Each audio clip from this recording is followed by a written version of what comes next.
হে আল্লাহ, এই মানুষগুলাকে রক্ষা করেন। উপকূলীয় জেলা দ্বীপ জেলার ভোলার অবস্থা ইতিমধ্যে আপনারা দেখতে পাচ্ছেন।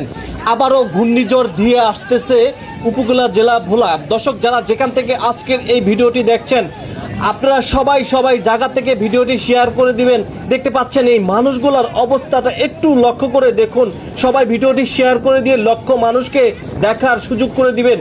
ঘূর্ণিঝড়ে অস্থিরতা হচ্ছে দ্বীপ জেলার ভোলার অসংখ্য শত মানুষরা। এই মুহূর্তে যে জায়গাতে আপনাদেরকে দেখানোর চেষ্টা করছি, এটি হচ্ছে দ্বীপ জেলার ভোলার ইলিশা ফেরিঘাটের অবস্থা আপনাদেরকে দেখানোর চেষ্টা করছি। দেখতে থাকুন।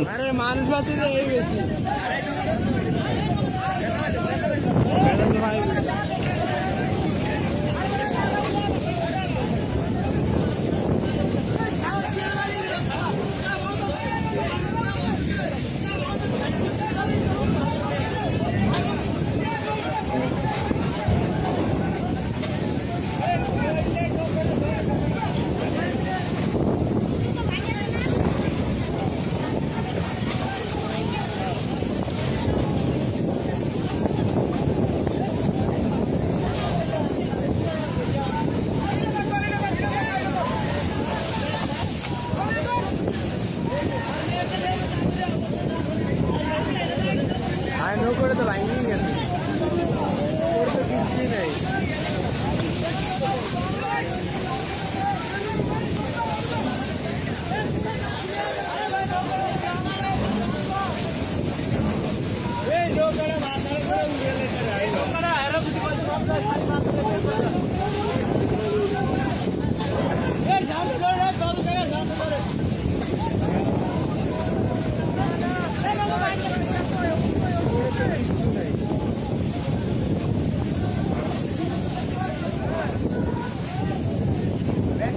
করে